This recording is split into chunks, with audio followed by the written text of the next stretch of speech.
Yeah, I'm gonna call the meeting to order, 6 o'clock. Roll call?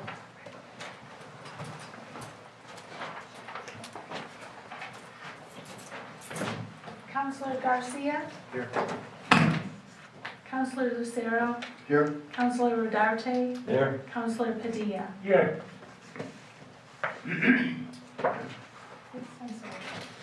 Move to pledge allegiance, please.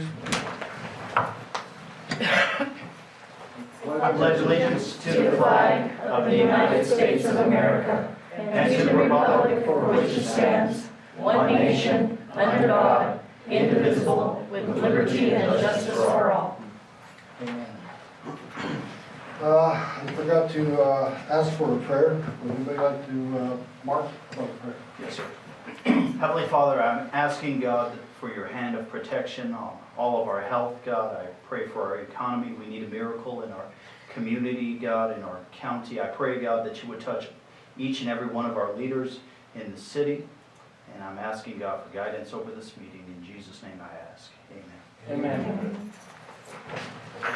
Also, I'm asking for approval of the agenda.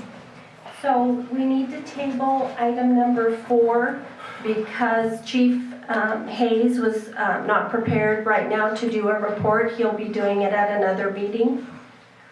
So if we can table that item. Well, no. That's 4, right? Item Number 4. We'll table that.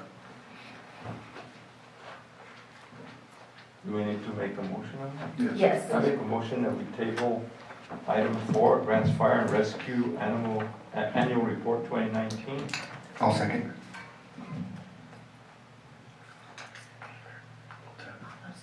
All those in favor? Aye.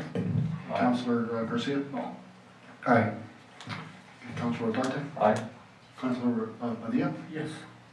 Okay. Now you need to do a motion to approve your agenda.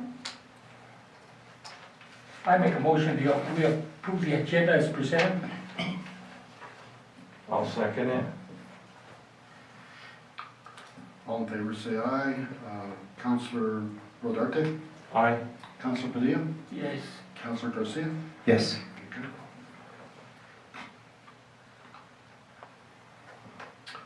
And citizens to address the council?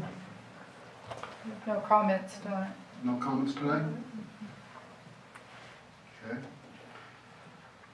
Let's see, first one on the agenda, approval of the liquor license application 1154389 for a wine grower liquor license for Uranium City Winery. Uranium City Winery Treasures located at 829 West Santa Fe Avenue, Grants. So we have a couple here this evening to present their proposal to you or talk to you a little bit about their business.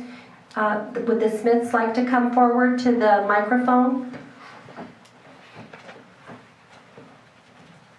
Tell us a little bit about your project. Good evening, council members. I don't know if you can hear me, I can't tell if I'm in. Yeah, we can hear you. My name is Laura Smith, and this is my husband, Steve. We moved, I grew up in Grants, and my dad was in oil, and we moved away after I graduated. And 2 years ago, my husband and I were talking about doing a winery, and things just looked more productive here. I got my grandma's house back, so we were able to move here and not have a mortgage, so we sold our house in Texas. Last year, we purchased 829 West Santa Fe Avenue from the Martins, who had a resale shop. It's right next door to Loeffler's, for those of you wondering where that is. And so for the last year, as we were looking to get our permits from both the federal and the state governments, we went ahead and opened up as Uranium City Treasures to continue selling the resale stock that we purchased with our building. In May of last year, we received our federal approval and basic permit from the TTB for our wine permit. And then in mid-March, we just received our preliminary approval from the state, which brings us here this evening. We plan on using and utilizing New Mexico fruit Right now we have, last year we received apples and apricots and cherries from San Mateo, San Fidel, and the local area who people had fruit that they were willing to either let us purchase or give to us because they didn't utilize that. So we'd like to utilize New Mexico fruit as much as possible. Grapes in our area are already contracted out to other wineries throughout the state, so we will be searching for a grape vineyard to contract with at some point to do that. We would like to also utilize, we'll have a gift shop that utilizes local artists to work on a commission, give them a venue to sell their art in our shop.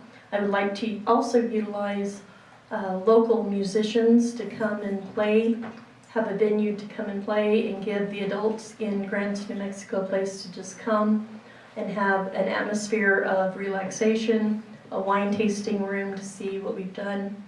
We have entered several amateur contests through Purdue University and placed every time we've entered.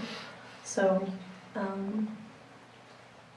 we would like approval from Grants to go ahead and add to the economic stability of Grants once we are able to get opened back up and provide, be a provider of jobs here. And we're not going anywhere. I'm from here. I wanted to move home, talk to my husband into coming home, and I'm here. You want to say anything?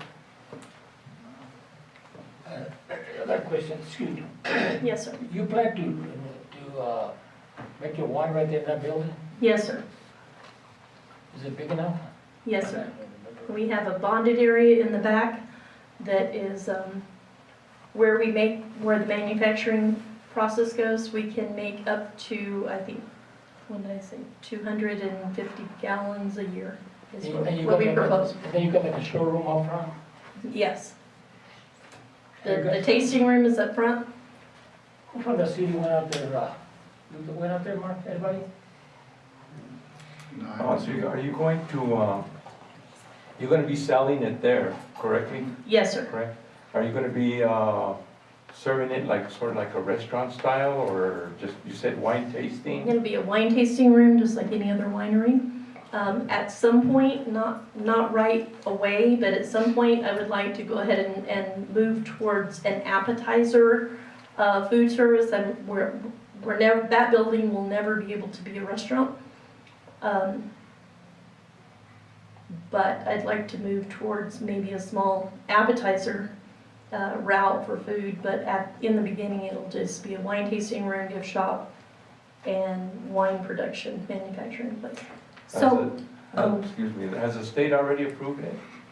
We got our preliminary approval on March 15th, Okay. or March 13th. so counselors, the city of Grants does not regulate alcohol sales, the state does.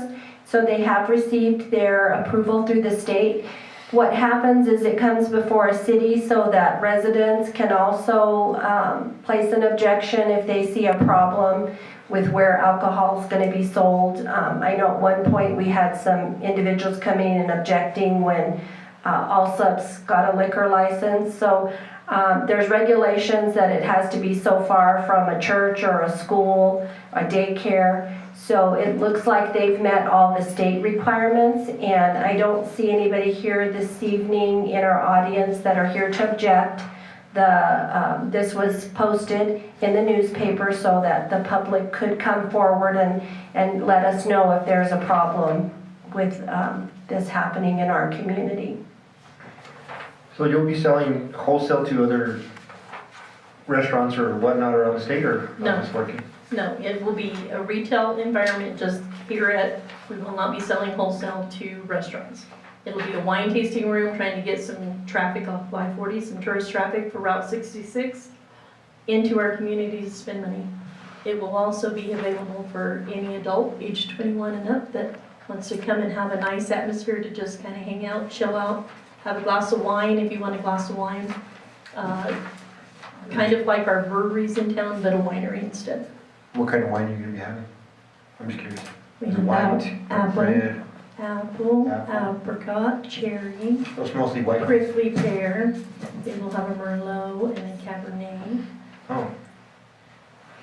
If I was a drinking man, it sounds good. I used to drink wine, I loved it, a little bit too much. So is this New Mexico wine you guys hunt? It's not Yes. California or, okay. The Cabernet and the Merlots may have to come from California depending on what vineyards we can find. But everything else we have is New Mexico fruit. We had a vineyard in San Fidel here. Yes, I sir. don't know if you're aware of that. Yes, sir. We visited with the Trujillos, and all of his grapes are contracted to another winery in the state. He did say he would, once his contract was up, that he would be willing to work with us. Okay. Any other questions? Would you like to make an approval, motion for approval? For us, it's just a formality, right? Right. Yes. I'll make a motion that we approve. Yeah. I'll second. All in favor, say aye. Aye. All right. Been approved. Thank you guys very much. Thank Good you. luck. You're welcome, good luck. Okay, discussion, action items here, public comment on our charter. I guess we're in compliance. Believe so. Okay. Number two, let's see, approval of regular city council minutes, 4/27. Any issues there?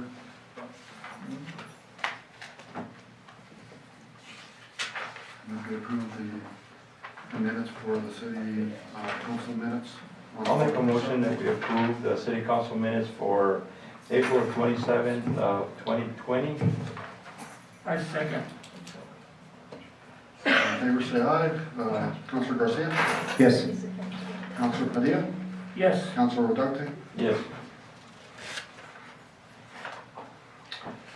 Approval of the special city council minutes, 5/6. I'll make the motion we approve the special city council minutes for May the 6th of 2020. I second it. Councilor Garcia? Yes. Councilor Padilla? Yes. And Councilor Rodarte? Yes.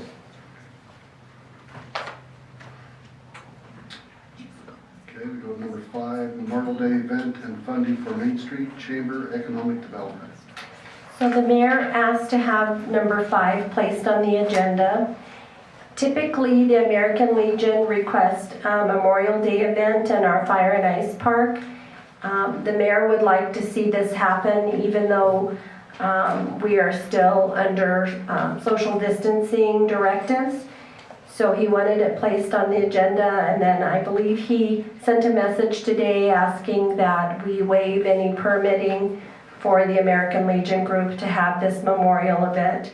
I think if many of you have attended, the American Legion puts out the white crosses all through the park, designating some of our lost members who have served in the armed forces. And then sometimes they have guest speakers that talk and do a little ceremony. So he asked that to be on, and then he wanted you to look at funding for 3 organizations that he believes should be combined: the Main Street, the Chamber, and Economic Development. Main Street, all 3 of these organizations are entities of their own with their own board of directors. Main Street we fund at about $35,000 a year.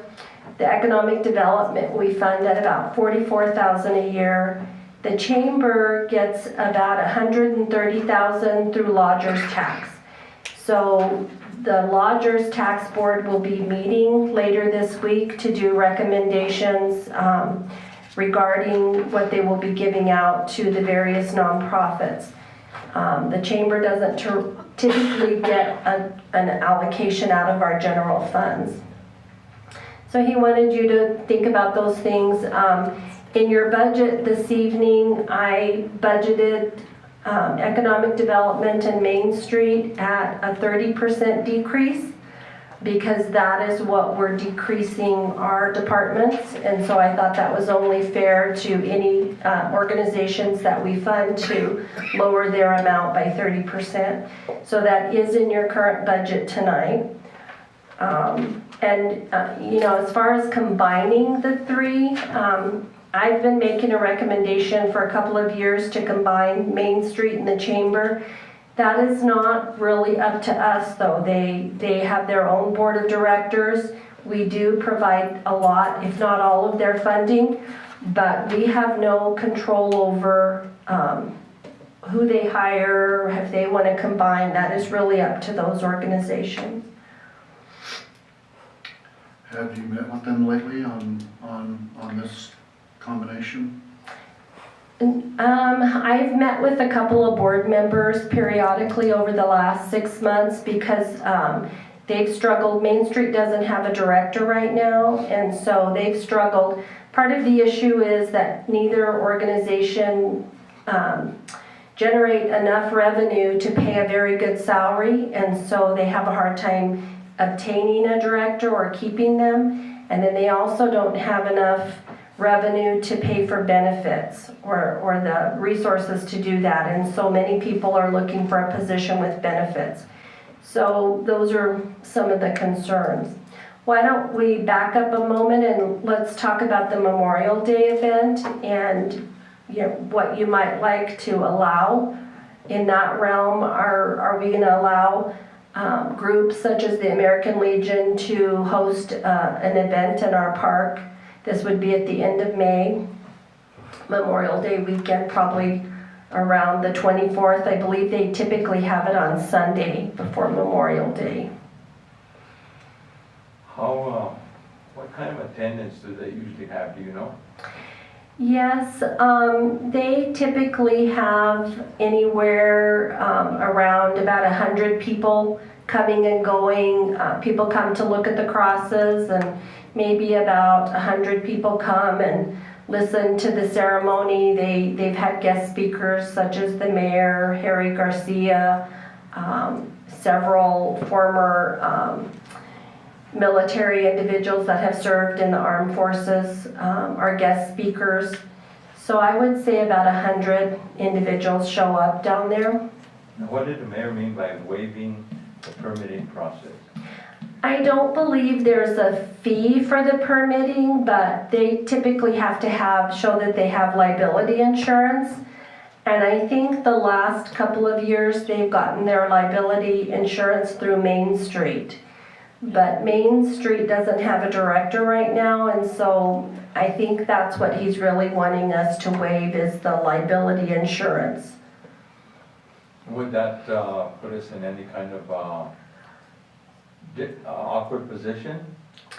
Probably not too much, although I always look at what we're willing to do for one organization, are we willing to do for others?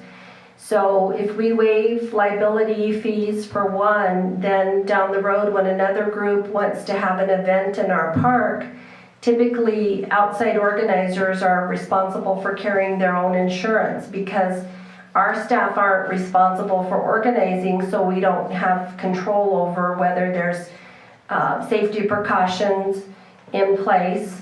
So, if we're willing to do it for this group, then are we going to be willing to do it for other groups? The American Legion, the group that typically sponsors, they have a lounge and bar, and I'm going to guess they have to have liability insurance for that. So special events, typically you have to add on to whatever liability insurance you have, but it may cost, $200, $300 extra dollars to have that.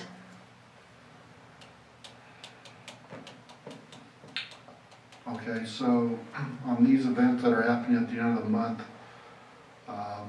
this is all based on the governor opening the city of grants, correct? Right. I think the mayor is wanting us to sanction this prior to knowing if we're going to have the restrictions lifted or not. Well, the Fire and Ice Park, that's considered just a park, right? People are Yes. allowed to go to parks without unless they have large groups or something of that nature, right? That's not restricted, right? Right. Will this be considered a large group? If they have a ceremony, it would be. If they just put out the crosses and people could come and pay their respects as they chose to, I don't believe that would be a large gathering, but if they have a ceremony at 2 o'clock on Sunday, that could be above, the amount that the governor has regulated. Have we received any official request from them about this? I don't believe so. This one? Yeah, the code enforcement has not alerted me that we've gotten any requests yet. But maybe they've approached the mayor, and maybe he knows that they're preparing to put in a request.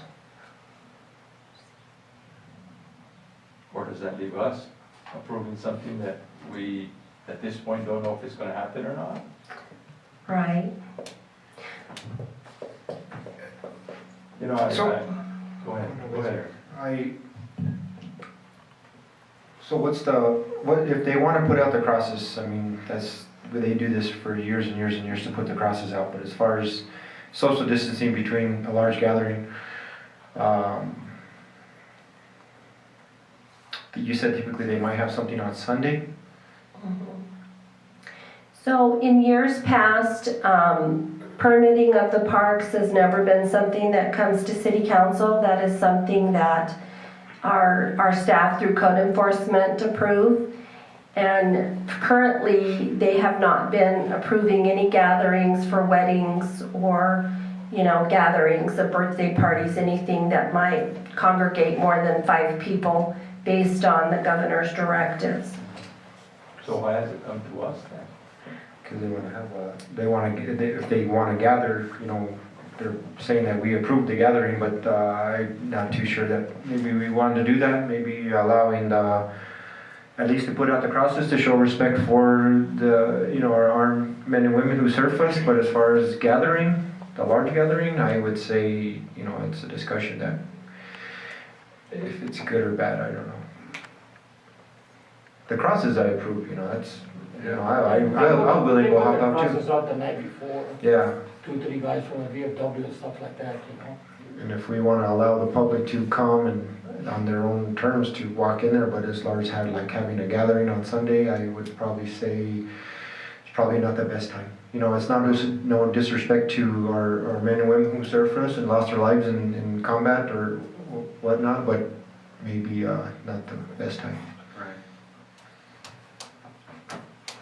You think it was social distancing, but we don't know. But Sunday, you have a band and all that kind of stuff, I don't know. But she still hasn't lifted anything yet to say that we have it. I mean, we're still in the red zone where, McKinley's pretty hot, and we're not hot, but we're getting a lot of, a few more cases. And people are still coming into grants from those areas, so. I don't know, the large gathering, I agree with you.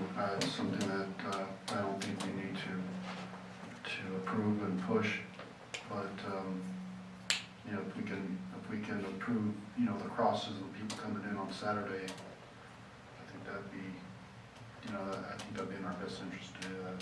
Are we going to be having another council meeting before the event? Probably not. I'm not sure. The next meeting is scheduled for the 25th, and that is Memorial Day, so typically that meeting is either canceled or scheduled later that week. So we were going to ask the mayor tonight, what date if he wanted to cancel or have it later the week of the 25th, but we won't have one before Memorial Day. So it'll be after the fact then? Yes, so if the council agrees, our staff, should the restrictions be lifted and something different be indicated from our state government, then our staff will allow the permitting as normal. And we can accommodate, we can, like you said, go ahead. I don't see a problem either with the crosses being instilled, but, we can can make arrangements if at the last minute, you know, in a week or so, some restrictions have changed, we can allow for the event to occur as normal. I think we could leave it up to you guys to make that determination. Donald? City Manager, Mayor, Council, from what I understand, they set the crosses up on Friday, so it could be just more of a walkthrough, the way Eric was mentioning, and of course, you could honor the social distancing and that, and they're usually up all the way till Monday. So, I mean, a ceremony was the big thing on Sunday, but I think just the crosses alone is a good visual in respect to those that have fallen.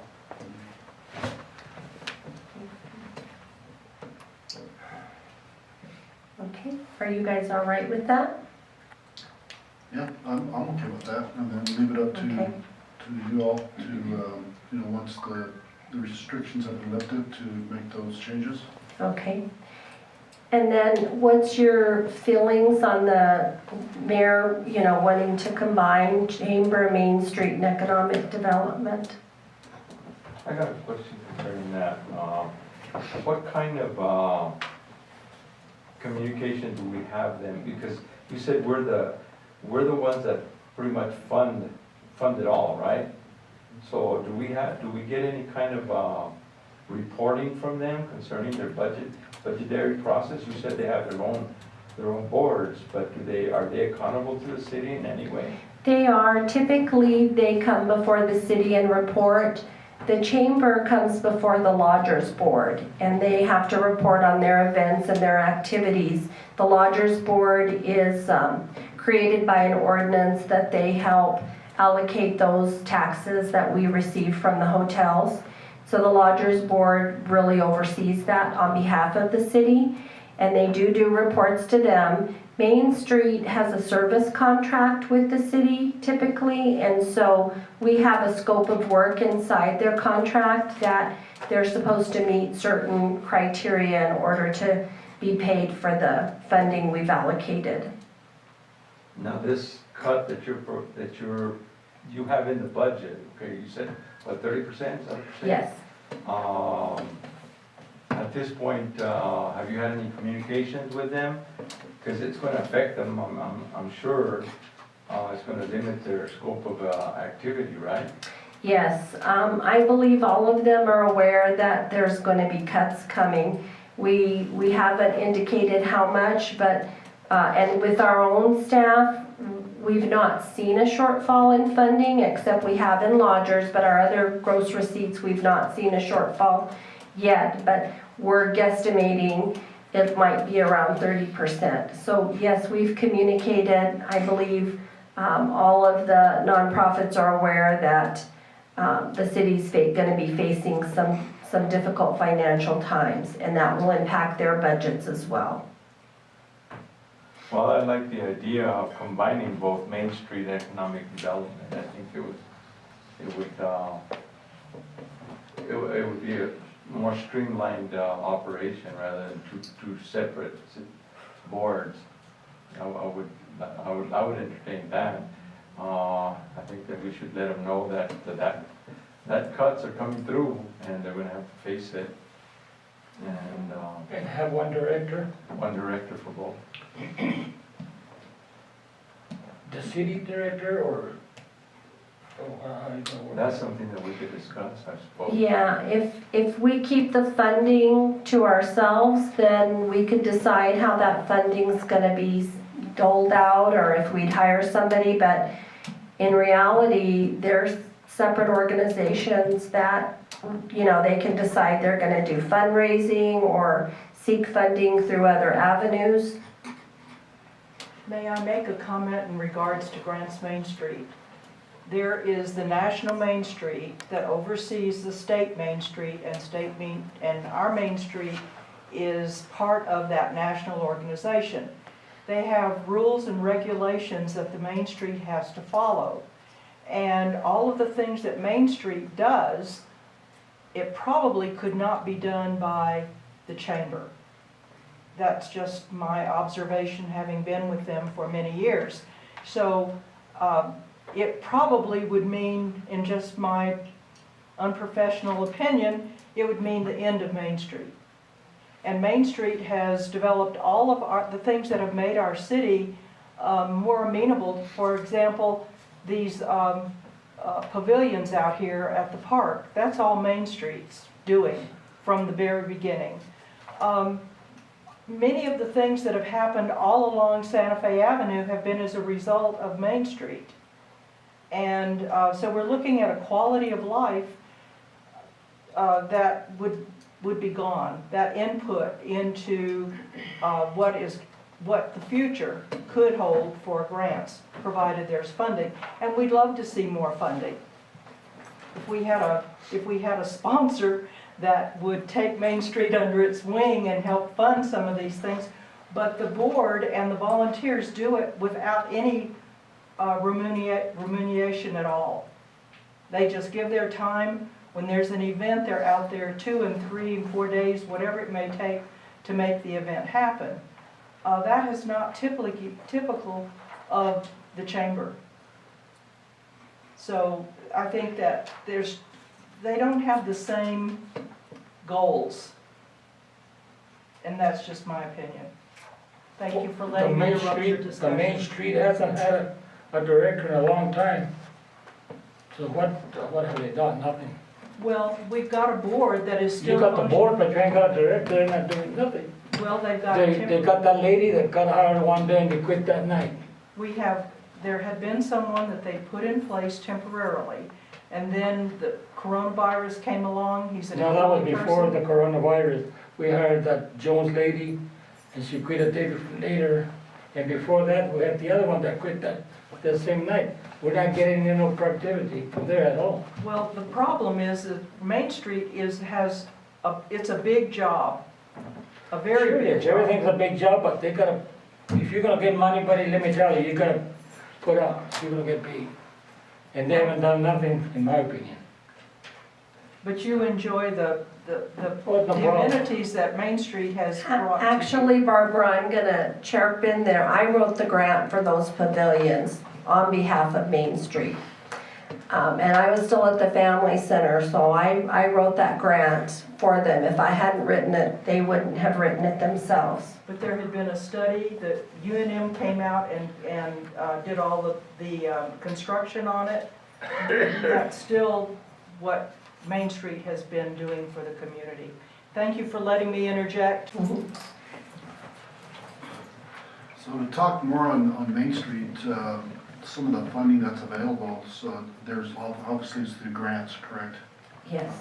So without a director, and I know you don't want to put your time into helping out on Main Street, but that's the main goal, right? Is to get a director that's going to be able to write these grants to enhance our community, right? So is the chamber the right source for that, to combine those two? Is there someone in the chamber that has these abilities to help along with grant writing and resourcing some of these funds? I'm not sure currently that there is, but I can see the rationale for combining at least those two together. Was there talk too about the economic development, combining the two? The mayor mentioned that, he recommended that, that we combine, that all three be combined, All three? yeah. Because now, we were giving the economic development $64,000 a week. And we cut it back to 44, they're at 44. So you take 30 out of that 44, 30% is gonna be less. And I brought it up to the economic development here about 6 months ago, about a truck stop here in the east side of town. And they told me, let's let them apply, we can't do it there. But this is 2020, guys, I work in construction, many years, you know that, Fred? Uh-huh. And we got equipment now, buddy, that cut that mulply like butter. But we don't need to cut it, we got utilities out there, we got sewer, water, electricity, you know? And they're trying to get something for Pruitt. You know, that doesn't help me at all here in town. Do they get any funding from Milan or county? Yes, so the economic development gets funding from the county, I believe 20,000, from Milan, 44,000. 44 from the lot? Yes, and 44,000 from us. And then Homestake has given the economic development money, probably anywhere from 5,000 to 20,000. I believe US Bank has given them 5,000 typically each year. So the economic development has a board of directors that consist of many key agencies that get together monthly to talk about economic development in our community.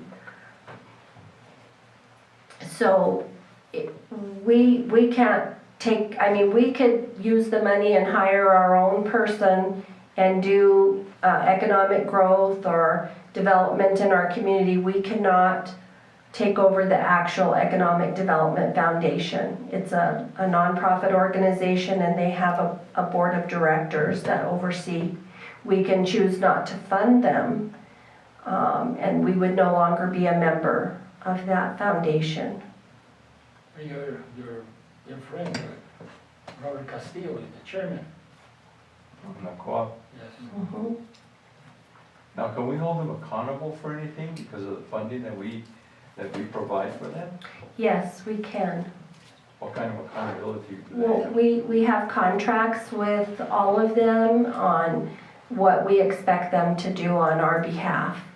And so our contract with the economic development is the same as the village has and the county, that they're to advocate for growth and development, new businesses coming to town. Typically, the foundation focuses a lot on larger corporations, manufacturing, trying to attend the various trade shows across the country to advocate for groups to bring their industry to grants.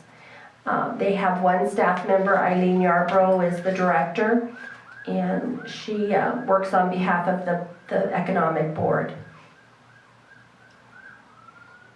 Well, since I'm basically new here, what have we seen as far as concrete progress from the economic development? Have we seen any concrete progress from that that we can measure or? Not really, and I think that's been the concern. And I don't want to say it's for lack of trying. I see where the board and the staff have worked to try to bring industry. It's really a tough market out there, but I believe, like Fred believes, that we could do even more. I always believe that. We can always get better at what we do, for sure. I agree with that. I think grants, I've always had the idea, since grants sits on the I-40 corridor, that it would be very beneficial for many companies. Yeah, I know I spoke to the owner of McDonald's when they redid the McDonald's. So I was on the council back then, and he told me straight out, Fred, he says, 80% of my business comes off that freeway. He says, if I had to depend on grants, I'd have to close it down. And I would venture to say, that's why Walmart stays alive, is off that freeway. And we have everybody that travels from east to west has to go through here. And that's a great market to tap into, I should say. Right. So, I would like to see more done, to tell you the truth. Yeah, I think we all would, yeah, for sure. So, can you hear me? So economic development, like you said, they haven't done a lot of anything, or so much that we can really put a scale on this last few years. Same thing with the chamber and Main Street, right? The problem is that we have a board between all of them. Is any of the people on the boards, do they sit on another board, say chamber sits on economic or economic sits on chambers, so they can see what everyone is working or doing? Does it? Yes, there is some overlap Is there? between the boards. The reason I ask is, it's hard. You know, I give you Eileen Yarbrough pat on the back. She's only one person. It's very hard to bring something into the community where it's gonna be beneficial for our residents here, and I understand that. We all want more. I just don't know where to go from here, because we pay money to them. The city pays money. This is our taxpayers' money, and then we're paying it out to economic development. We're not seeing anything, but there's might be good reason. I mean, people just might not want to come to grants, but you look down the road just 45 minutes away and you have Los Lunas. I mean, what do they have that we're not providing, that we can provide? We're a great community here. We have great people. We have great land. So I would say I'm not too sure on the combination, if that's going to help or where we go from this, because I mean that's one of our biggest things. That's one big thing that everyone asks me. Hey, we need economic development here. We need jobs here, and it's hard. We understand we do need the jobs here, but I'm stuck on this one. Yeah, how do you combine three entities like that? I mean, you already have one director, so would you propose one director to take all three entities on as under her umbrella? That's what the mayor's proposing. I personally could see combining two. I could see that happening very easily. That's Main Street and the Chamber. And Chamber. Who's the chamber president right now? Is it Tom Whalen? I believe Tom Whalen is the chamber president. Till June. And the chamber is responsible for, of course, the mining museum, and what else do they do? The mining museum has a separate board. They're both housed together and they share staff. So the chamber is really responsible for serving our businesses in our community and providing resources and to them, to the businesses. And part of what they've done is some community events. They've done the 4th of July parade. They've done the Chili Fiesta or Fall Fiesta. They've sponsored those two events over the years. Yeah, I can see how those two can be combined pretty easily. It's pretty much along the same lines of serving our community and our businesses. Do we get an update on economic development? Say, hey, this is kind of where they're trying to target, as far as like, there's a board of how many, 15 of them? Yes, so the mayor and myself were representatives on the board. I believe this coming year, Councilor Rodarte or Padilla will be on their board along with the mayor.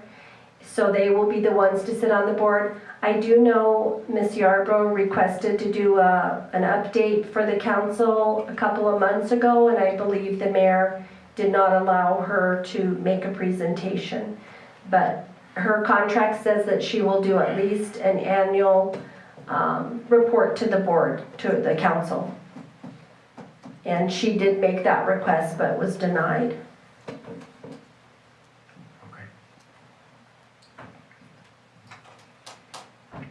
So does we decide what are we trying to decide here? So Funding? do you want the staff to explore these ideas with those boards? Possibly meet with some of the board or all of their board and just kind of talk about, what could we do different? How can we enhance, because resources are going to be thin. They're all going to get funding cuts, and maybe we could sit with each board or a team from each board and talk about, and maybe some of the council, and maybe brainstorm a few ideas in the next few weeks. The bad thing to do, Laura, is get these main streets and chambers, come over here. Or like you said, meet with them, but I like to see them over here, tell us what their ideas are. But that's me, I don't know about you guys. So we could develop a working committee. I think we need to do that soon, since it's budget time, and see if there's something we could do to combine resources and be more effective. Sure. So I can work on facilitating that on your behalf. Okay. So in other words, what we're talking about, putting that particular portion of item 5, tabling it for now, is that what you're talking about? Yes. Pending, putting together a working Yes. session. We do have funding in the budget for Main Street and economic development. Whether we do something different with that or whether we support those organizations, it'll be there. And so we can, in the next few weeks, try to do a working committee to meet with those groups and try to come up with some kind of solution. Okay, yeah, let's go that route. That sounds good. That sounds So we want to table this until we meet with these committees and Table this portion of that item, and then Yes. as far as the Memorial Day event, are we gonna put more of a definition on that one? As far as, as far as allowing the crosses and all that, I agree with you guys, I don't see any problem with that, but as far as if they're gonna have, at this point, we don't know if they're gonna have any event planned. But until we know what precisely they're doing, you guys usually handle that event and give the permissions that. We do, that's typically a staff approval process. Yeah, I think So, we should put it in your hands, I Yeah. would think that. okay, so you don't really need to act on that one either. We'll proceed as we normally have with the staff taking any permit request. Okay, One more question on the Main Street and economic, they all have bylaws, right? So what is their bylaws? Has anyone read their bylaws to say, hey, we can combo or combine with different entities? their bylaws probably do not address that, but they could change their bylaws. I don't think it prohibits that either. As Ms. Wesley was saying, the Main Street, the state level has really not sanctioned combining with another organization. They want a full-time director, but the state Main Street doesn't provide any funding. And so I've asked them for a couple of years now, I think we're gonna need to be creative and think outside the box. We've tried this for, the 6 years I've been here, they've struggled keeping a director. So what do we need to change to address that? I think that needs to be discussed at great length. Yeah, it's a tough one. Economic growth. Any industry that wants to come to grants, come on over. Do we need a motion? We need some money. No? No. This- Any other questions? Okay, let's move on. Number 6, the budget. We have our finance director, Kimberly Simpson's here to go over the budget with you. Kimberly, you're in the hot box. We're trying to figure out the best way for we can get over there without.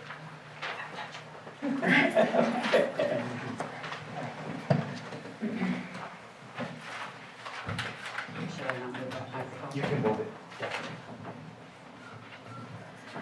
Okay, good evening. So I just want to, the first page that you guys have is a preliminary budget. And so at the direction from Laura was to reduce revenues 30%, reduce expenses 30%, zero raises with the exception of January 1st, our minimum wage law goes into effect to $10.50 an hour. So the staff that needed to be, that needed to be moved up to $10.50, that's the only raises. No new hires.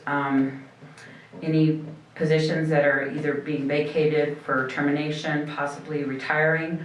At this point, not planning to refill. Our reserves are going to be reduced by about $2 million. And so that's the basic synopsis of the budget. There were 4 funds that the estimated revenues did not decrease by 30%. And those were because we got direction from the state. So the first one's a fire protection fund, and this is the bottom of that first page with the 2 little asterisks on it. So the revenues for the fire protection fund, and this is the bottom of that first page with the 2 little asterisks on it. So the revenues for the fire protection fund Chief is waiting, he sent them an email probably a month ago, asking if they have any indication of what our revenues are gonna be this year. Their feeling is this year, our revenues are probably gonna stay the same. It's next year that they're concerned about. So we left that number the same as it was this year. Law enforcement, we actually just got the award letter last Monday, so we know that that's the same amount. It's actually, I think it was down by $500, but that fluctuates every year anyways. That really doesn't have too much to do with what's going on now. The third one is the senior citizens. Suzette, the director of the seniors, has been given the same directive by the state that to copy the budget from last year. That's what they're shooting for. We're assuming because of the seniors and the food is the main thing, because the seniors need to continue to be fed. And then the last one is the cemetery, and we left that one alone just because of the history of revenue in the cemetery, and unfortunately, you know, people are still gonna be passing away. So that's just some highlights. If you have any questions now, I just wanted to give you a direction of where these numbers came from. So initially, Kimberly and I started out and we had several improvement plans in there, improvement projects such as lighting that we've talked about, the extra lighting. I left them on the Did you page, leave? they're just zeroed out. Right, Yeah. so we had put in to redo the roof on the library for $1 million, sidewalks, heating and cooling system at the historic museum. We had several, not large, but fairly large ticket items on there, and when we put that all together, our reserve was gonna go down to about $3 million. So we were like, well, let's backtrack, and so the last week we were busy trying to cut what could wait another year. I believe in looking at this, Kimberly's done an excellent job in figuring out and doing some overall 30% cuts. I believe we're going to possibly get more revenue than we're projecting. We're being very conservative. We don't know at this point how this economic downturn is really going to impact us, but I looked at April's gross receipts tax and they're actually up by 15%, right? Mark had copied me, he had looked at that. Our April GRT is up by 15%. It's all the people coming to grants to shop, I guess. I'm not sure, but who knows how it's all gonna pan out. Our lodger's tax is definitely down. And so we don't spend a lot of the lodger's tax. It's all the nonprofits like the chamber and the rodeo grounds and all the nonprofits. We typically give out the lodgers. So they're the ones that may take the fall on that. But Kimberly's done an excellent job on getting this prepared, and we are looking at decreased balance of our final end reserves, but hopefully that won't be as low as we're projecting here. Hopefully we'll have more income. And if we do, we can kind of be cautious and put in some of those projects like the lights and things that need to be done, but that were our wish list, basically. Yeah, we're hoping that by September or October, this is just way under and we've got good revenues. So if things get really bad, I've really looked at, you know, are we gonna do layoffs, or how are we gonna handle that? And in researching some things, I think what I would suggest that we do if things get very bad is that we do furloughs. And just to interject, so I didn't give you that number this afternoon, I forgot about it. But so Laura had asked me to come up with if everybody, if a furlough happened, instead of furloughing one person, we would furlough everybody 1 day a week or 1 day a month, depending on what what was needed. What do you mean by everybody? The whole staff. So for instance, Just here in the city, or the whole city, the city employees. does that include the police department and fire department? Yes. I put that number in there, yes. So let's just say it's once a month. So 1 day a month, everybody would have 1 day off that they didn't get paid for. They couldn't use vacation, they couldn't use sick, because vacation and sick still come out of the city's coffers. So if that were to happen, if we were to have everybody just take 1 day off of a month, unpaid. 1 day of salaries for the city is about $34,000. So, one time a month isn't very much, but if we did it, if we had to do it more. So anyways, I just wanted to tell you that number. So we're just thinking ahead, what will we do if we get in a big budget crunch? How would we handle that? I personally don't think we want to lay people off because that hurts our whole community overall, the more people that are unemployed. So I think it might be better dealt with if it's spread among all of us. And so the budget crunch hits every one of us in a small way throughout the year. I know I heard Santa Fe, the city of Santa Fe is already implementing furloughs. They're in enough of a budget crunch. So I'm just kind of thinking ahead of what we would do. We've had a few people that are retiring or that have quit in the last few weeks. We are not replacing those positions. So we're trying to deal with any budget crisis by not replacing positions that are opening up right now so that we're not laying people off. We've had one staff member choose to go part-time.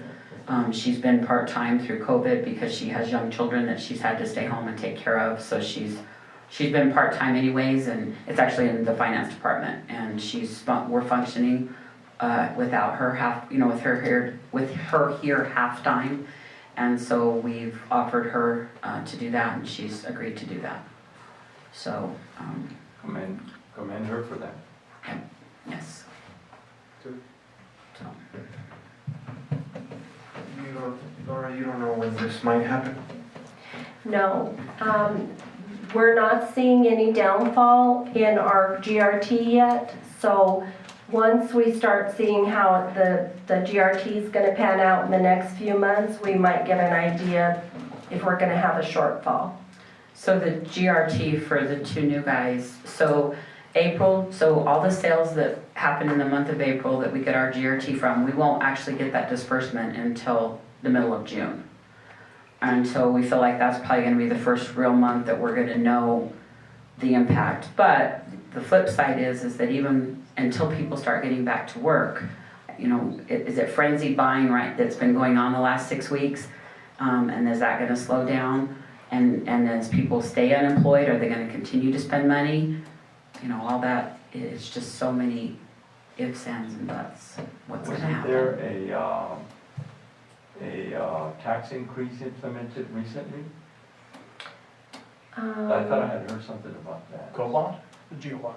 The GeoBond, yes. Is that going to affect our GRTs in any way? No, that's an increase to property tax. Just properties? Mhm. Oh, okay. Yes.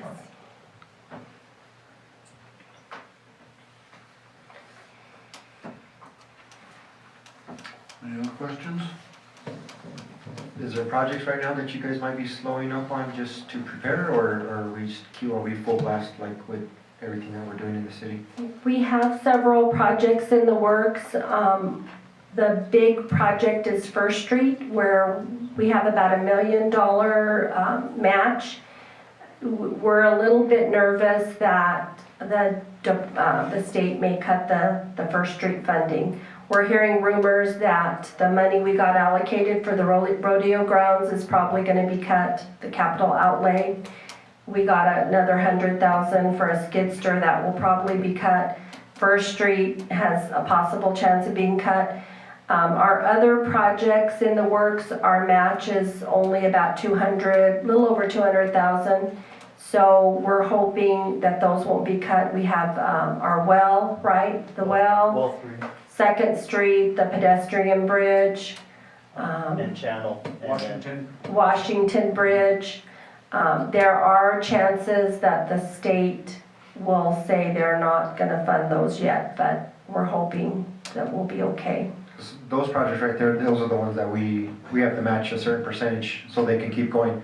If the state decides to cut those, then obviously we'll cut them ourselves, but I guess the public knows is, people do ask, hey, we have furloughs, but we're still doing all these projects, but you gotta understand that we're still doing these projects because we're still getting state money that we have to match. So we have to continue with this stuff, so to let the public know that if they do go on, it's because not all the money's coming from the city, it's state matched. And it's specified for those particular projects. It's not to be put into Yes. the general fund. They're very clear what we could do and can't do with that money. But like the skid steer and stuff, Right. like that stuff would be Right. maxed out because that's coming out Right. fully out of our money. Yeah. Donald? The DOT funding agreements and the Water Trust Board, if that's what you're referencing, those agreements are got through a whole other process, so those funds won't be pulled. Okay, cool. Thank you. So this is basically your preliminary budget. A final budget will be due for approval the end of July. We have to submit to the state our final, so this is a preliminary. So if you approve this tonight, I have to submit it to the state June 1st. And then in the previous 2 years I've been here, we don't ever make any changes by July 31st because we pretty much have it set. Obviously this year might be a little different. We get numbers in June and they're worse than what we're predicting, then we're gonna have to try it again. But theoretically, the only thing that should change by July 31st is beginning cash balances. So whenever June 30th comes and we reconcile everything, we get all of our accounts payable put in, our accounts receivable, we do all of our accruals, then we come up with what our new cash balances are. I change that first column there, which is cash, and then the budget would remain the same. All the rest of the numbers theoretically would remain the same unless we see our revenues really decrease in June. So. And we did get, I actually got an email late this afternoon. You guys see the second to the last column there, it says reserves. So that's a state mandated amount that we have to keep aside that we can't spend, basically. It's 1/12 of our budgeted expenditures. So we got a memo this afternoon from the DFA that says they want us to leave that number in there, but if that number makes our FAR column on the right a negative number, they're going to allow it, which they don't normally do. There cannot be any negative numbers on that last column. They all have to be positive. And the way I get them to be positive is with the transfers, which is the very middle column. So if we have a fund, for instance, a correction fund, remember we talked about the third quarter we had to transfer money out of the general fund to cover the high expenditures.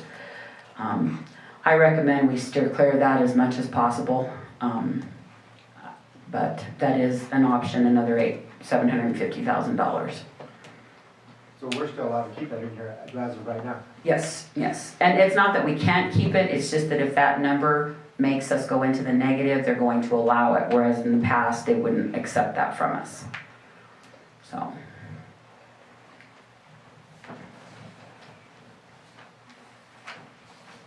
Okay, any other questions? So we need to move to approve this resolution,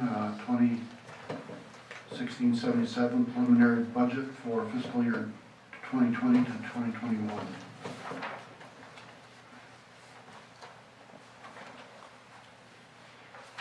Going once? 1677. Correct. Yeah, that's right, 20-1677. You may not have that. You guys probably just got it late this afternoon. Yeah. Oh, is this? Yes. I'll Yes. make a motion that we approve resolution number 20-1677. And I'll second it. Okay, all say aye. Councilor Padilla? Yes. Councilor Rodarte?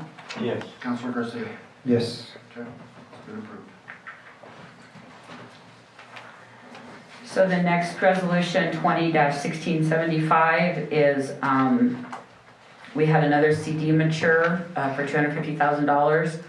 And so we put it into the general fund to continue to pay for our projects that we had budgeted for this year. And to move money from an investment into the cash accounts, we need a resolution. So that's basically what this resolution is saying. That we're allowing that $250,000 transfer to be put from our investments into a cash account. So we have another $250,000 to spend? Pretty much spent, but yeah. It's pretty much spent. It's already gone. So it's already spent. It's already spent, yes, yes. Any other comments or questions? How often do these CDs mature? You get one or two a year where? Well, when I first started, they were, the previous finance director was doing them just like every 3 months. And so after I'd been here for a while and we realized that we were just constantly turning them over, I asked Laura if we could extend them out a little bit, because if we extend them out, we get a higher yield on them. So I put them into like 6, 9, 12, 18, and 24 months. So they're pretty spaced out. Excuse me, guys. Without Can you go for chair, please? it's all this money you guys spend. Sorry.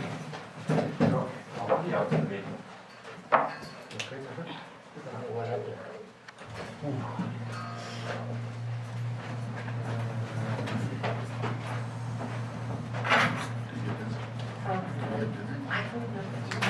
Yeah. That's one in here, isn't it? Yeah, it is. There's no air there. On the water front or something?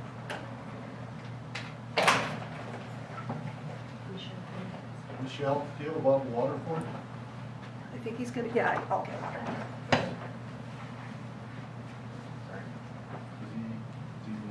As I say, can you drive? Mark. Mark, take care of them.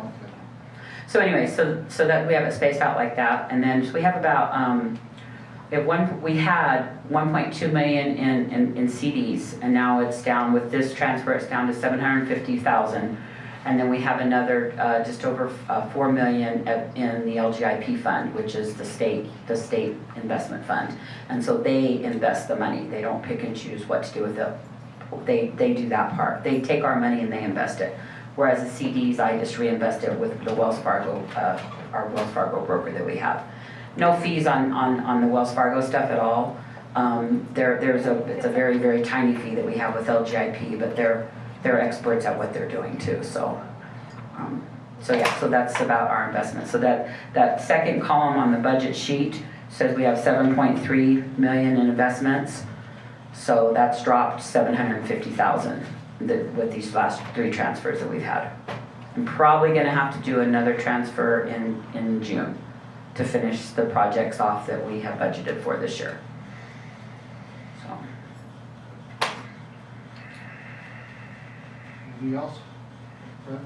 No, sir. No, sir. Move to approve the resolution 2016-75, transfer of matured CD from Wells Fargo to general operating of 250,000. I make a motion that we pass resolution 20-1675 to move mature CD funds to general fund of 250,000. I'll second. Okay, all in favor, Councilor Udarte? Yes. Councilor Garcia? Yes. And I approve. Thank you.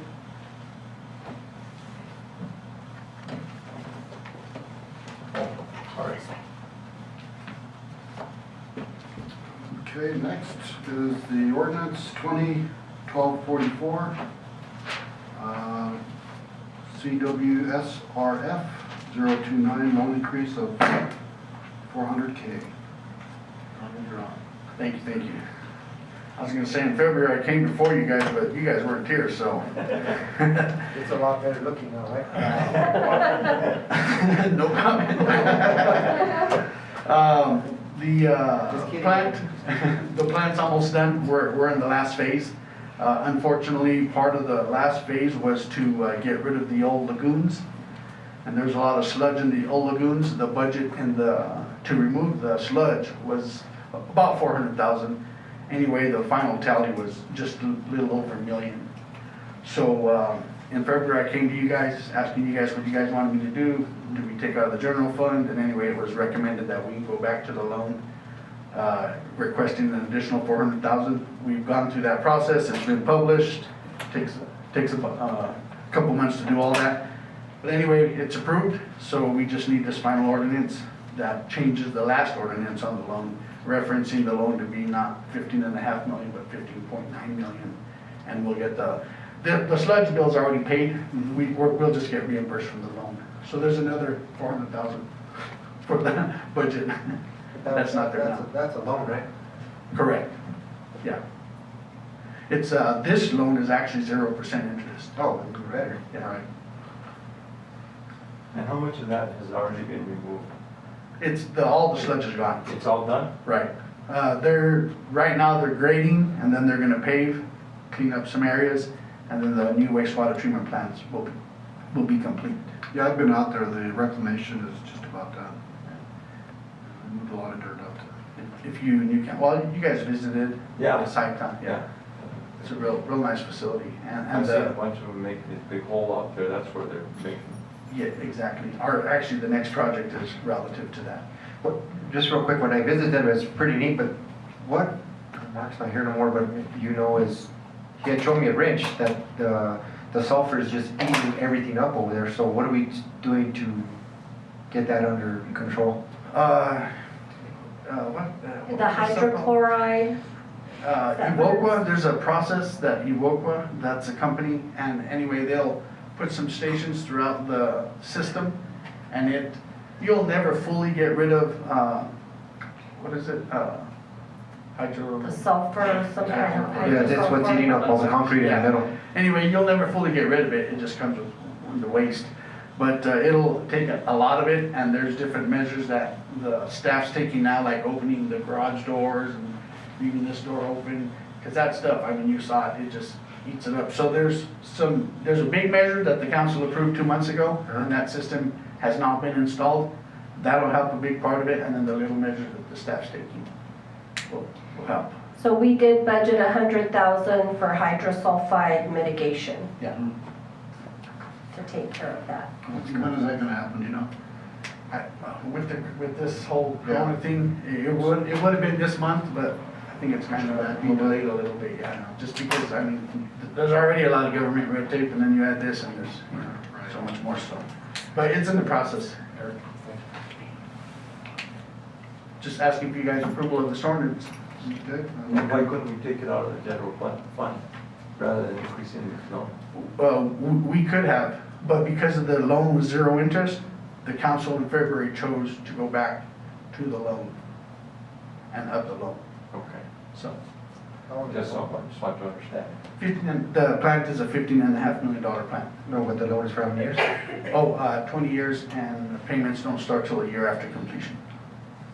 And Laura's already got it in the budget. Or will. Yes. Including this if we pass, assuming we pass it, right? Yes. Well, in that case, I'll make a motion, we pass, what is ordinance 20 dash 1244 CW SRF 029 loan increase of $400,000. No second. All in favor? Councilor Garcia? Yes, sir. Councilor Rodarte? Yes. And I approve as all. Approved.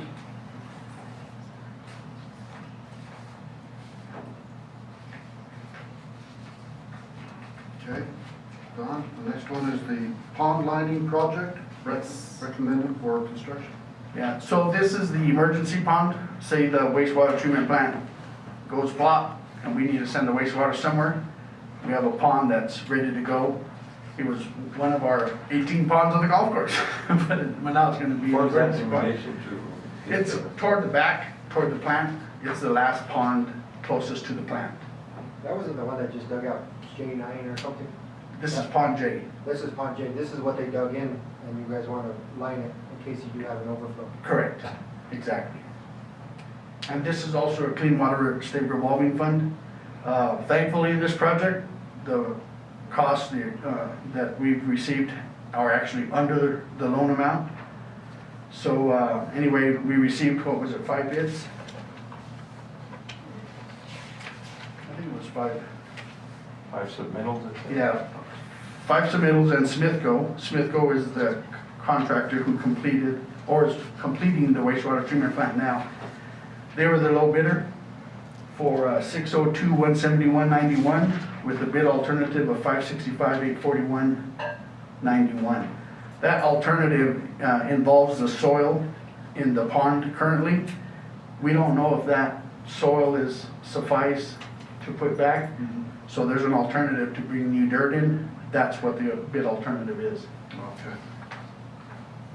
So anyway, we're requesting your approval to, and this does come out of the Clean Water Revolving Fund 077, of which we've already been utilizing with engineering and planning.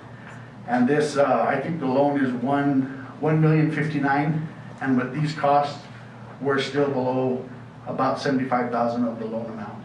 So we'll be able to cover construction management and the construction of the pond for the loan amount, well, under the loan amount.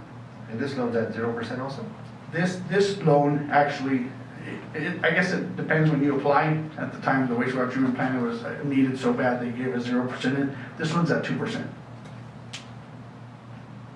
Now, this bid alternative, is that contingent upon them, when they go in there and actually do the project, they won't find out until then? We've actually done our own testing on the dirt, and it appears that we could use that soil. However, the contractor will use their own testing and verify it with us and the engineer. They'll find out the same thing. So So does that have to be sent to the state or anything for approval? a lab in Texas, I don't know what the lab name is, but there's a certain lab.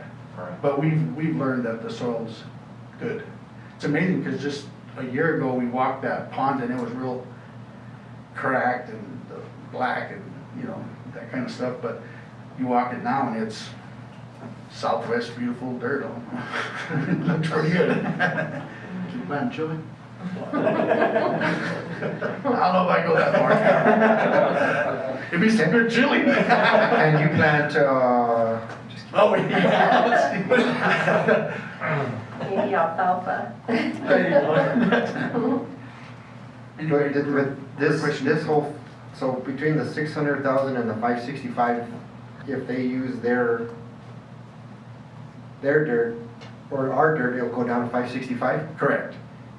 And we're paying the whole amount of this pond lining, it's not, nothing else is coming out of any kind of, No, this is a clean water revolving state fund loan, yes.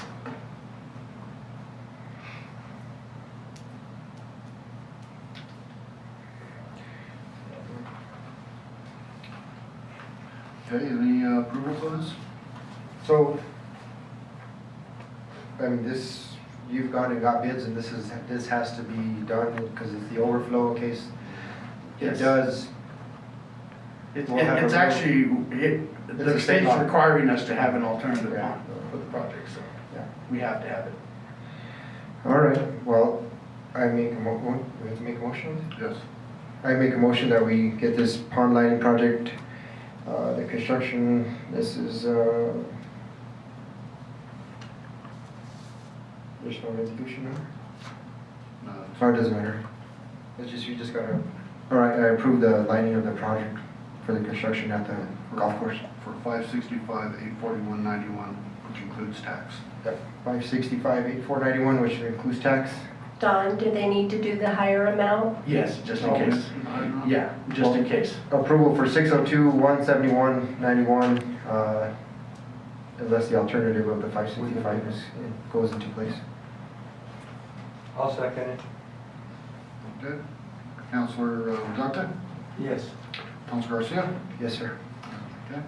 And I approve.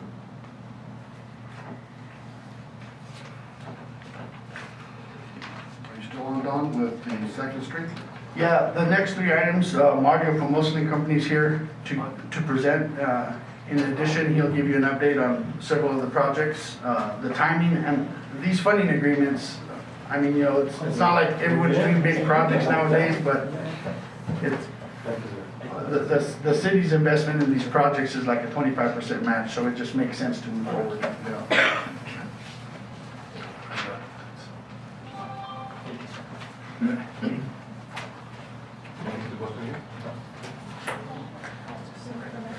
Well, good afternoon, Mayor Pro Tem. If it's okay, I'm going to take this off just for a little bit.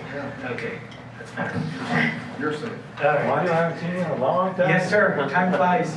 My kids are going to college now. It's crazy. But it's good to see you back. Thank you. Well, good evening. There is a PowerPoint presentation. I'm glad Mayor Pro Tem has got it on the slide there with the schedule. I wanted to just spend a few minutes to walk you through the schedule. The schedule is color-coded, orange and blue. The reason for it to be color-coded is we have two capital projects, 2nd Street pedestrian bridge and the Washington Bridge. Now you can see on the lower left-hand corner of the schedule, the 2nd Street Ped Bridge is in orange, Washington Bridge is in blue. Happy to announce that Donnie and his design team successfully advertised this Sunday, so the projects are actually out of the street now for bid. That's always important here for a couple of reasons. One, we're racing against time. You know, in years past, we've seen where we get a cold winter, as you know, early as October, late October into November, so we're wanting to get ahead of that curve. And then, of course, we always, not always, but we've had years too where we have some really wet seasons during that July, August monsoon. So we're looking to have a pre-bid meeting. 5/18, the schedule says if COVID allows, the construction is considered essential, so we don't see any real delays there. We haven't so far. We've had a few projects out to bid throughout the state during the pandemic. We're looking to open on the 26th. We went ahead, you will notice that we show council award on 5/28. We would really urge this council, if possible, and this manager to hold that 5/28.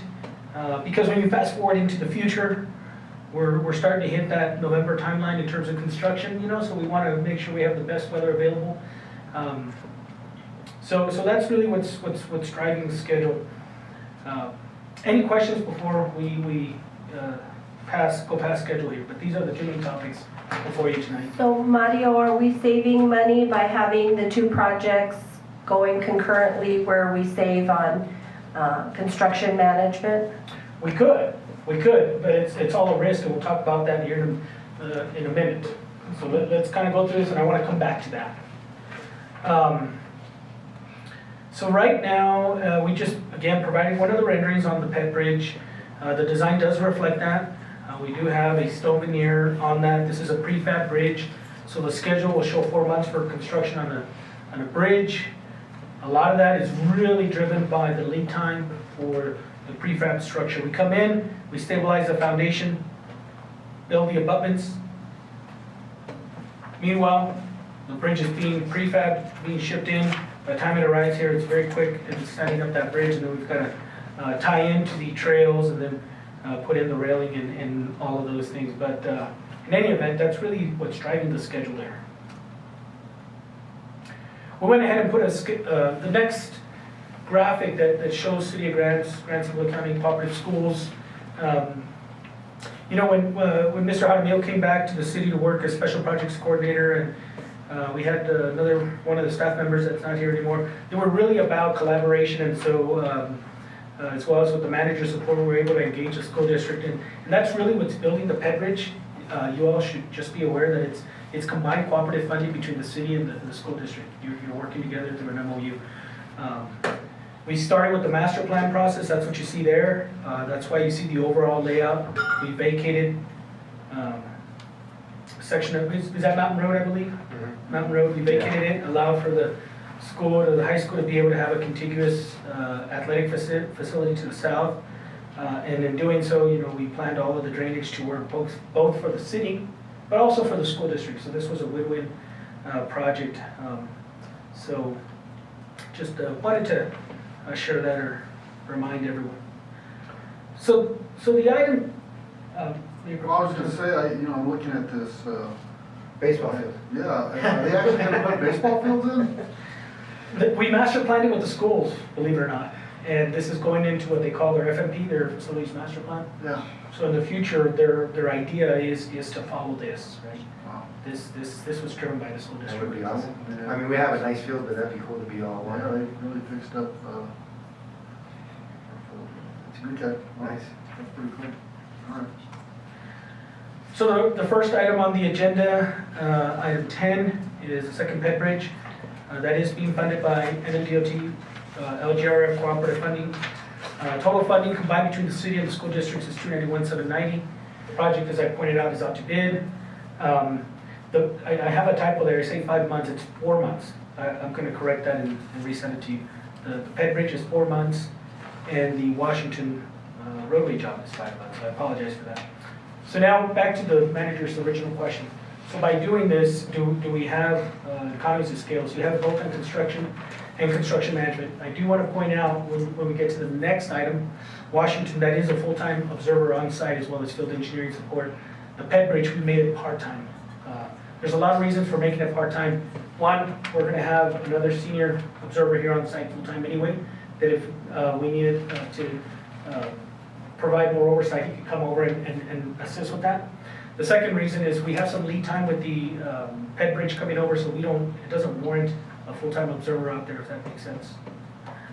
So the task order that you see for the ped bridge, number of hours is scaled back for that reason at a part-time basis. I'm going to go through a presentation. Item 5 really reflects back to, on your PowerPoint, to item 11. You can act on those separately, but just for the sake of continuity. The Washington, well, let me pause. Item 10, Second Street Bridge. Donald pointed out that that's DOT money, that's true, right? Joint cooperative between the schools and the city. That's a 75% grant, 25% match. Item 11, that's under new funding. That's a new funding that was passed last year under House Bill 694. That's a 95% grant, 5% match of the 1.5 million. So 95% of the 1.5 million is state funding. And that project is 5 months in duration.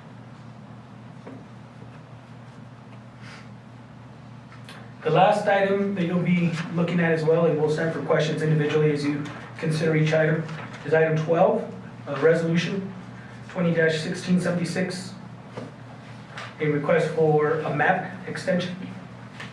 And so I put together a little slide, and you'll notice the topic says design. That particular project, as manager pointed out at the very beginning of council, is that the state, this is the one project the state is looking at, potentially. Freezing funds. Today, with all of the combined funding, including that consideration of the time extension that you see before you on item 12, there's a total of just under $6.3 million that you see the total there at the bottom.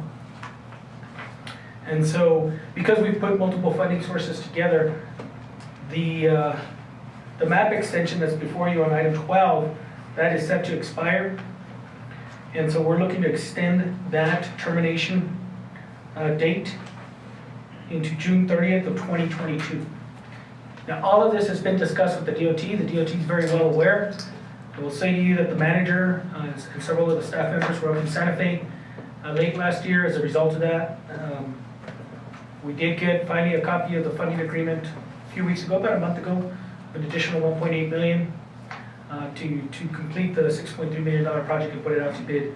That is scheduled to advertise in July of this year, and we would be starting in late August, first week of September construction. And so that's what that last item for 12 is that extension to keep the funding intact. So with that, I'm going to pause, and I understand you have to back up now, and you might have questions as we go through each item as you consider for approval. Okay, so first item would be Second Street pedestrian bridge for approval of $36,141.50, right, including tax. Is that what we're approving? That is, I'm pulling it up right now.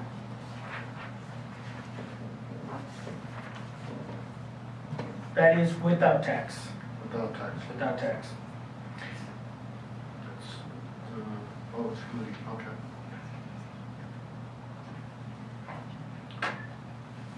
You see that, council? Item number 10. This is what we're talking about, right? The pedestrian bridge. Yes, the task order, Councilor. Yeah, but Yeah, that is what we're talking about, yes, sir. Is it gonna include that water there? Well, we've seen a lot of water in maybe not as blue. It looks nice. It does. That'd be awesome. How much does water cost?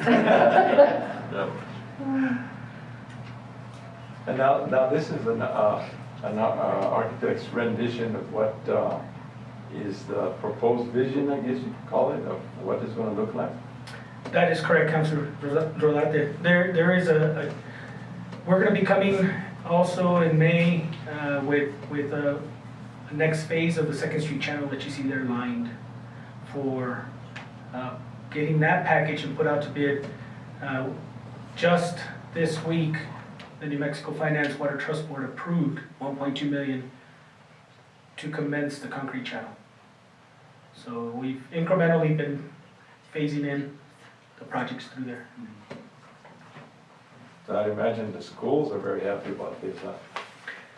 Yes, and we would hope the community is too.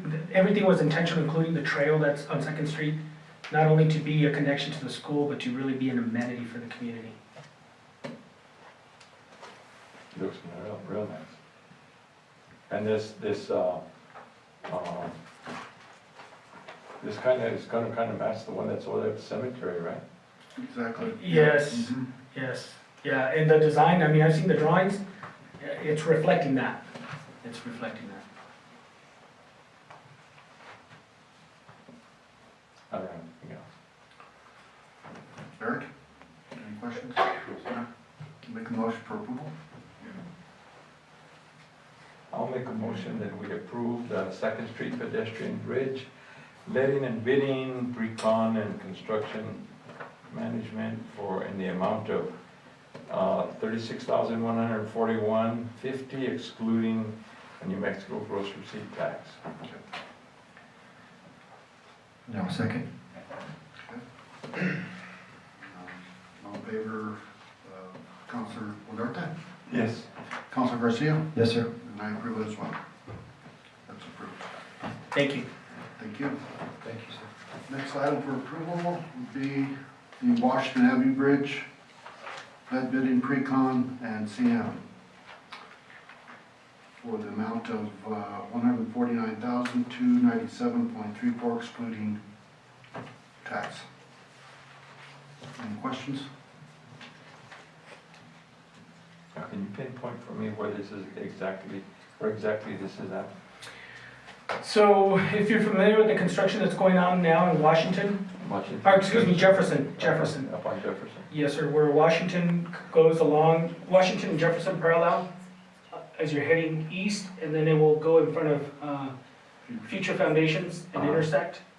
And then the Grants Arroyo is coming in. We're replacing that bridge, and then the approach of the roadway on either side, which is what we call Washington Road. There, it's Jefferson, Washington, it becomes one road. So we're replacing the bridge that's existing there now, taking that out, and we're gonna. A whole new bridge there? It's a whole new bridge now, yeah. Really, at this point, once we get that one done, God willing, we also have funding that the commission will act next month, the state. We'll be able to build a grade control on Roosevelt, and we're gonna do our best to try to get funding in the next 2 years to do Roosevelt. And hopefully in the next couple of years, come to this council and let's start widening the channel, because that's always been kind of the goal. It's let's replace all the structures, and then let's make the channel what the size it needs to be to start removing the floodplain.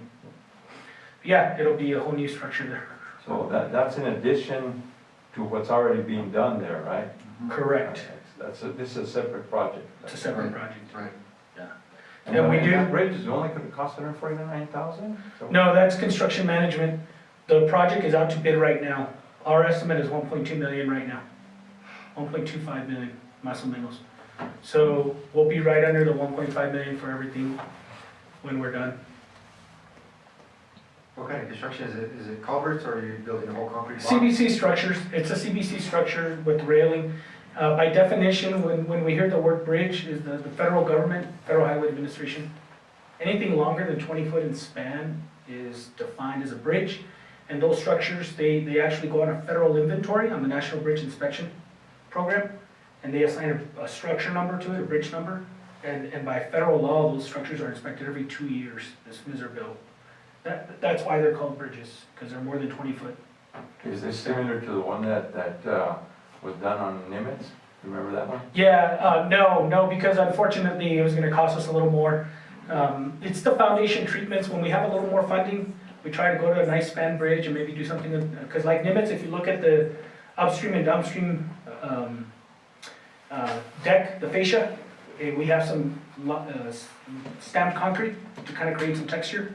I don't know if many people notice it unless you're on the trails. I'll have to show you, Counselor. So we like to do that, right, if we can add a little art. Unfortunately, this one, because we didn't have enough money to budget the foundation treatments, the soils are just so bad, we have to go really, really deep, or we have to really over excavate and plate it with rock to get a solid foundation, and that unfortunately drives up costs. So in more economical approach is to use the box culverts because it helps to distribute the loads with basically a shallow foundation. Any other questions? Is the Jefferson project gonna be complete before you start this? It's, let me go back to the schedule. Jefferson project will be done at the end of July, and it's gonna be close. Let me check. So is this So- scheduled to begin right away, or? Yeah, so there's gonna be some overlap, Councilor Garcia. Is it? Yeah, I'm just looking at it. Notice to proceed is June 8th is what we're anticipating. Then by contract, the contractor has 10 days. And then he's gotta be in site. So essentially, you're gonna have a contractor, maybe not a whole lot of construction, because he's gonna be mobilizing, staging, doing all of that third week of June. My guess is they'll start really hitting the ground running right after the 4th of July, right? Yeah. But there is gonna be a little bit of Concerned overlap. about, that people are gonna have to go all the way around. Well, that whole area is just gonna be closed, right? No, the bridge will be closed, but It- Jefferson and. Yeah, I mean, if it's a concern, we can delay it. I would recommend absolutely not delaying more than 3 weeks maximum start. And the reason is, I'm looking at the schedule, that gets us into mid-December, and we really need to get done before Christmas. No, I agree. Yeah. Well, the thing, well, what I'm talking about is, like Councilor Eric said, the moment the construction is begun, that section right there is totally closed to the public for passage, right? It is. Everything gets torn up, and so, we're looking at what, 4 months around there, is that what you're looking at? 5 months total 5 months? construction. Total months? And Wednesday, they'll start paving on Jefferson, on the southern street. So Chris Pedea, our construction management operations manager here. Do you know how long before they start the paving on, is that, will they be done this week if they Yeah, start Wednesday? they'll start and finish Wednesday, for the most part, I believe, unless something happens, and they may have to push into Thursday, but the south side will be finished paving this week. So we'll get with the contractor, report to council, and be prepared to come back in at the end of the month if we hold the 28th to give you an update on construction on Jefferson, because the overall project is not so much being driven by the road. They're gonna be done there sooner. What's driving it is that we have some junction boxes and a couple of sewer crossings that there's some lead time to that's driving the schedule out. But well, one of them is in the roadway, so let us report to you at the end of the month, a better date on that, and hopefully we won't have that kind of. Right, it's just, you're on one side that you have to take into consideration the public, that they go all the way around, but then on the flip side is it, then you get delayed going into November, which then weather hits, then it hits December, so, I don't know. Well, I remember when you guys It's did better. Nimitz, it would just shut off, everybody was always, and everybody eventually, got used to it. Got until- used to it, sure, Yeah, so- yeah. Excuse me, we've been consulting with the schools and the residents around there, and I mean, everyone realizes, it's gonna be a pain for the time being. Yeah, I mean, it's. But, everyone's pretty much all in favor of moving forward. We were hoping to start it early summer, that way we could do the majority of it in the summer, but, that obviously didn't happen, so. But the school's aware, and the residents, we've been keeping them abreast. Yeah, it was just my concern with the school because it's so busy down there around Mesa View that, it's just a concern, but you guys have a game plan, so cool.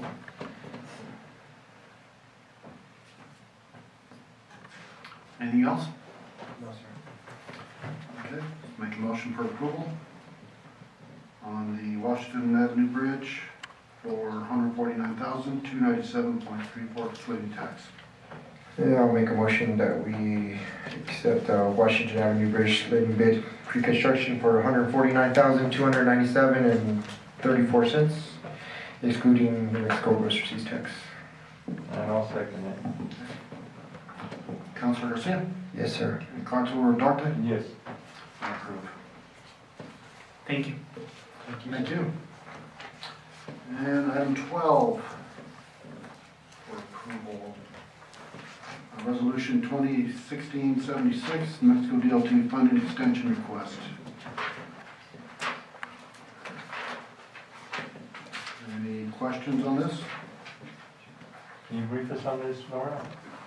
So Don, basically, we're extending the deadline for this project from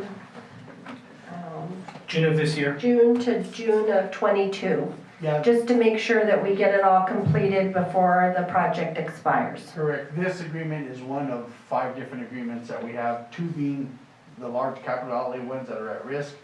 But say they continue to go through, we still need to have the other agreements in line, and this is putting one of the other agreements to where we have more time. Because it'll expire at the end of next month, so we don't want that to happen. Correct. And it's for First Street Phase 2. Correct. Yes. Thank you. And First Street Phase 2 is what? What are they doing? Going from Washington to Roosevelt, it's completing the entire project, Council Garcia. It's the final stretch, so it's full reconstruction of all 3 lanes, curb and gutter, sidewalk, drive pads, storm drainage, Lights? lights, lighting conduits and infrastructure. Donnie, remind me, did we have the actual lighting as well in there? Additive alternate. As an additive alternate, that's right. We're going LED? Water? LED. Okay, good. Yes, LED. And what we're seeing now too in the last, again, because of these last 2 months, drastic drop in prices in construction. One recent project, I would say as much as 30 to 35% of what you would normally expect. So hopefully nothing changes and we can get this out to bid in July and the money doesn't get frozen. We might actually be in much better shape. We actually saw that with Pond J. The 3 of the bids were about 20% under the engineer's estimate. The 2 others were higher. But, I mean, we haven't seen that. All of the projects Right. are coming in 20, 30% higher, and so. Is that due to fuel cost or? No, what we're seeing is it's becoming a lot more competitive with the contractors. They're seeing that, well, one, we're seeing projects that started before the pandemic and contractors have been having a difficult time getting their team out there to work. People have been calling in, they've had to go and hire other people. And so it's really the labor pool that, at least from our experience, that's making it competitive. Not enough people out there wanting to work, so to speak. Which is good for us, huh? Yeah. Right now, it could be. Yeah, just a few months back, we were begging for more money because the bids were so high. So, yeah. Well, I'll make a bid that we pass resolution 20-1676, NMDOT funding extension request. I second. Councilor Garcia, Yes, sir. do you have another question? No, sir. Councilor Ugarte? Yes. It's approved. Thank you. You guys have a wonderful night. Thank you. Thank you, you, sir. thank you, Mario, Chris, and Donnie. Thank you. Thank Thank you. What's Good it? to see everyone. Thank you, guys. Thank you, Mario. You said- Good seeing you. Yes. Thank you. You as well. Thank you. Okay, item 13, cemetery price increase discussion. Councilor Padilla asked for us to look at our cemetery pricing, mainly for out-of-county residents. He's noted that we're getting a lot of people coming to grants to purchase plots because he believes our plots might be less than, say, Gallup or our neighboring communities. And he was concerned that we're gonna fill up and not have room for our own residents. So he thought we needed to be competitive. So you have before you our recent fee sheet, and then behind it, we contacted a few places to see what they were charging. Holy. Wow. Holy cow. Yeah, we're behind times, huh? And we have a beautiful cemetery. I mean, kudos to the people who take care of it. If you look at, you know, what Gallup's charging, no disrespect Gallup, but, you know, we kick your butt. And, you guys are charging that much? My God. Wow. Yeah, so I don't know if you guys want to act on this or think about it and wait till Counselor Padilla is here so that he can discuss it with you a little bit. Under the circumstances, I say we table it till Mr. Padilla gets back, because he's been on the board for a long time. Yeah. I'd like to ask Mark a question. Yes, sir. Because, Mark, you're doing a lot of work on, and you see how rapidly our cemetery is filling up, right? Yes, sir. At the current rate, I know Councilor Padilla has expressed his interest to me. At the current rate, do we see us running out of space anytime soon? We've got 2 years that are developed. Those 2 years worth of the plots, that's section F in the new section that just recently got designed and built by Wilson. And then over by the dumpster, that 4-yard dumpster kind of, I think I showed you that area. That is undeveloped, but it's been plotted. There's 3 years worth of plots there, but there's no grass, and there needs to be some major modifications to the sprinkler system before we plant there. Councilor Padilla expressed his opinion that we need to go ahead and sod that before we plant people. I've heard a lot of people express that they want that area developed with sod, with grass, before their loved ones go into the ground there. And so that would all have to get developed if we were going to use that. So to answer your question, 2 years of developed, 3 years of undeveloped. So what would be your personal observation as far as us increasing these plots? I think for out of county residents, I think that's probably appropriate. We've got one of the best looking cemeteries, and part of the problem with that is there's a lot of water that goes into it. There's a lot of maintenance and a lot of work. The Jacobs Parks guys, there's 6 of them, 4 full-time, 2 part-time. They do a great job every Wednesday. They drop everything and they clean that place top to bottom. Still not exactly where we want, but you could drive any direction. Well, We do well. So I got some good compliments on our cemetery. all things considered, for what they're getting, yeah, fantastic price. Probably too good. So did Councilor Padilla have a recommendation? He didn't mention a recommendation. So currently, Gallup is charging $22.59.99 per plot, right? Yes. And that's where we're getting an increase, right, Gina, is from Gallup? Right, the Gallup through Pruitt areas, we're getting more people. Because they don't want to pay that 2,200 in Gallup, so they're coming over here, right? Right. If you had to pay 22 there or 22 here, where would you rather be buried? It don't matter up there. This trick question. My family might say otherwise. We currently charge 2,500. Oh, that's what we're charging? Mm-hmm. And we're still seeing an increase? Yes. Really? We just raised that back October of 19. I'm not sure if that amount was raised, but I know we raised some of our fees in October. Because it's pretty. So what are we talking about? Because it's already higher. I mean, we're already charging higher than Gallup's. Yeah, are we talking going higher than that 25? Is that what we're talking about? That would be Councilor Padilla's recommendation. Yes. What's, we got 5 years. Has anybody thought of where we're going next? No. It's 5 years, Yes. something like that. We do? Yes. So the plan set, did I not make you a copy? I apologize, Yeah, Counselor. Oh, that's right. Yeah, I got it. So at my office, I have a plan set, and I'd like to go over that with any counselor that wants. Is that still where the dumpsters are, where I met you that one day? Yes. All that's to get developed, right? That's correct. So That's not the 5-year plan though, right? that's three years worth is by that dumpster. Yes, sir. Okay, 3 years, but not the whole inside that fence line. Yes, So so, it is just 3 years? no. So it'll take 30 years to fill up all the way around the dumpster Oh, okay. and to the fence line. Oh, okay. I thought you just had 5 years in that. No, I said, no. Man, quit dying, everybody. No, Need time. right. So if we stay at this rate, 100 burials a year, 30 years worth. Okay, that's better, thank you. So do you want to make a recommendation of an amount that we could raise the out of county?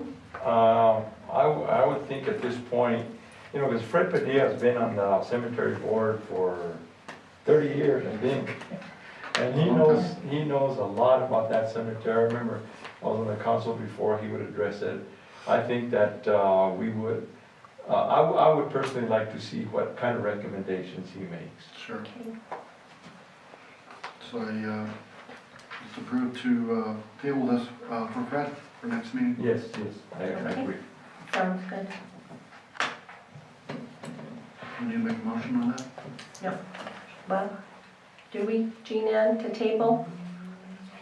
Probably. I think so, we did on the last one. Okay, yes. I make a motion to table item number 12, I second. 13. 13. or 13, sorry. Counselor Dutton? Yes, sir. Counselor? Yes, sir. Yes, sir. It's tabled. Okay. Any comments? Questions? Eric? No, sir. Thank you. I made a suggestion to Laura the other day concerning something that, it's not a big deal, but it's could be a positive thing for our community. I was talking to Laura the other day and I told her, is there any way that we can, and I'm sure you guys are probably aware, you know, we have the Chevron and the Shell in Milan, a Phillips 66 over here, another Phillips 66, another Shell over there, and then we have several Alon stations. Well, normally, our gas stations here in Grants are usually, I would say, around 30 cents higher than Albuquerque. At least, yeah. At least. Mhm. You know, the other day, I was talking to somebody and they said they went to Costco and they paid $1.12 a gallon. And that same day, it was $1.90 over here. Now, that's quite a jump. And I was mentioning to Laura, is there any way that we can talk to them? Because I know for a fact there's a lot of people here in Grants that will put enough gas to get them to Albuquerque to fill up, because they save money over there. Sure. And I think that our gas stations here in Grants could be more competitive as far as their pricing is concerned. And that would keep more of the tax dollars here in Grants. That people, and I'll be honest with you, I've done it myself. You know, I see 50 cents difference.